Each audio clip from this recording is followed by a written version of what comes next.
নমস্কার বন্ধুরা, তোমরা কেমন আছো? আশা করি তোমরা খুব ভালো আছো। আমিও খুব ভালো আছি। আমি আবার চলে এসেছি আমাদের হিন্দু সনাতন ধর্মকে কেন্দ্র করে কিছু কথা বলতে, ভগবানকে কেন্দ্র করে কিছু কথা বলতে। যদি তোমাদের হিন্দু সনাতন ধর্মকে কেন্দ্র করে এবং ভগবানকে কেন্দ্র করে কথাগুলো শুনতে ভালো লাগে, অবশ্যই আমার ভিডিওটা প্রথম থেকে শেষ পর্যন্ত শোনো। আশা করি তোমরা অনেক কিছু জানতে পারবে আর শিখতে পারবে। আর যদি তোমাদের ভগবানকে কেন্দ্র করে বা হিন্দু সনাতন ধর্মকে কেন্দ্র করে কথাগুলো শুনতে ভালো না লাগে, তাহলে আমার ভিডিওটা স্কিপও করতে পারো। তো চলো শুরু করা যাক আজকের টপিক। আজ আমি তোমাদের ভগবান শিবকে কেন্দ্র করে কিছু কথা বলবো।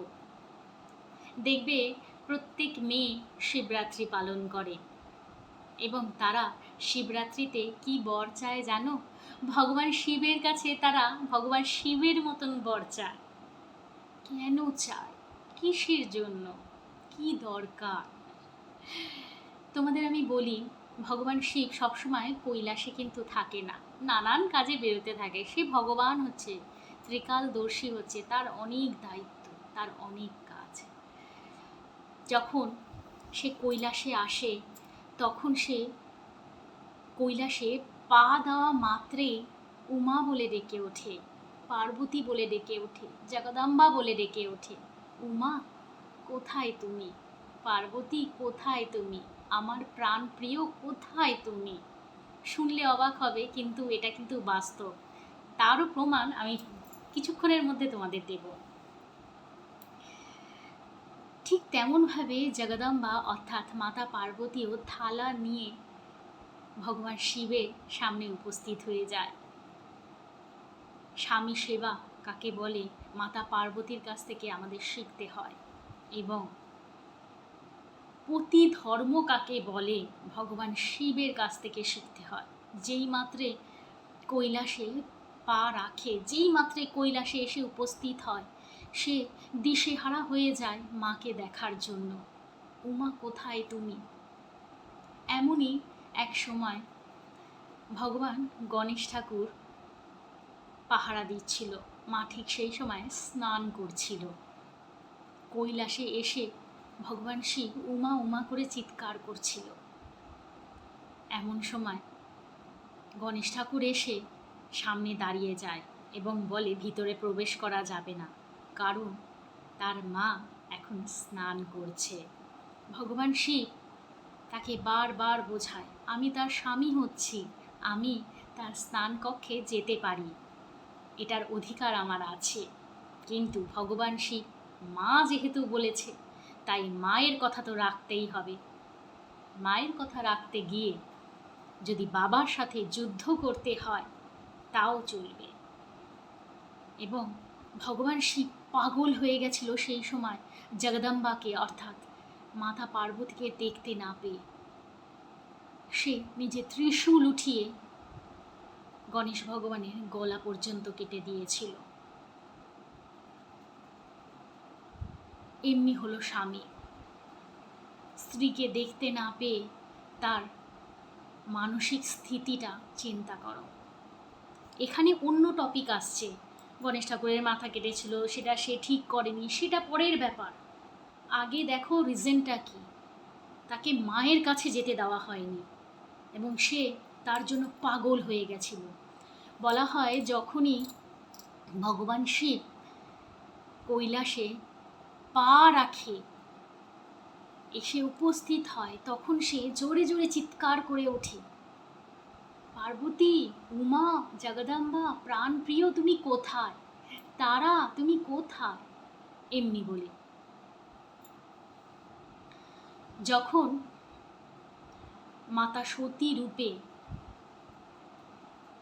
মায়ের শরীরটা ভস্ম হয়ে গিয়েছিল, তোমরা প্রত্যেকেই জানো, যজ্ঞে ভস্ম হয়ে গিয়েছিল মায়ের শরীর, এবং সেই ভস্ম শরীর যখন হয়ে গিয়েছিল তখন ভগবান শিব পাগল হয়ে গিয়েছিল। সে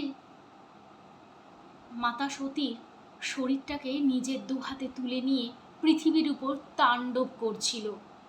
সে নিজের ঘাড়ের উপর তুলে নিয়ে পুরো জগৎটা ঘুরে বেড়াচ্ছিল।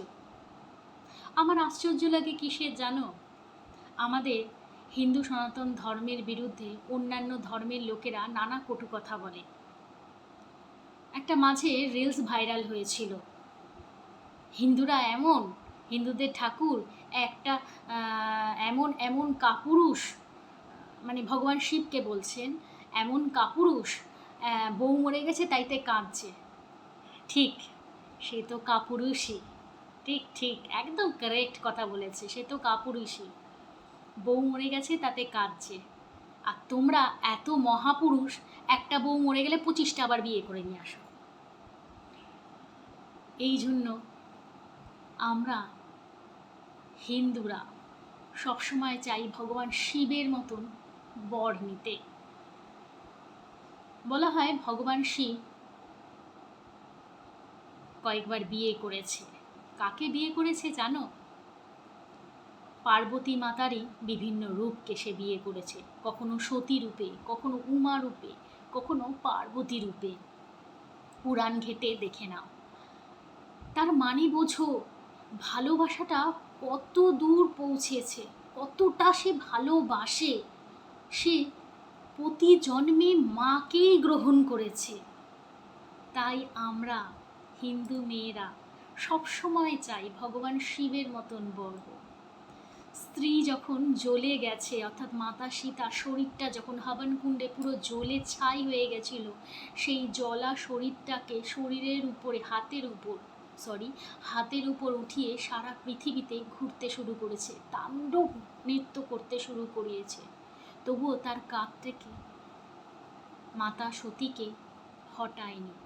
লাস্টে ভগবান নারায়ণ যখন দেখে পরিস্থিতি খুব খারাপ হয়ে যাচ্ছে, ভগবান শিব হয়তো আর ফিরবেন না, তখন তিনি বাধ্য হয়ে ভগবান সুদর্শন চক্রটা ছেড়ে মায়ের শরীরটাকে 51টা টুকরো করে নানান স্থানে গিয়ে পড়ে, এবং সেখান থেকেই মায়ের 51টা শক্তিপীঠের উৎপন্ন হয়। এবং তোমাদের আমি বলে দিই, ভগবান শিব মাকে এতটাই ভালোবাসে, যেখানে যেখানে মায়ের শক্তিপীঠ আছে সেখানে সেখানে ভগবান শঙ্কর কিছু না কিছু রূপে আছেই। তাই আমরা হিন্দু মেয়েরা ভগবান শিবের মতন বর চাই। চোখের মণি রূপে ধারণ করেছে মাকে, তাই জন্য এই মর্তে ভগবান শিবকে পুজো করা হয়।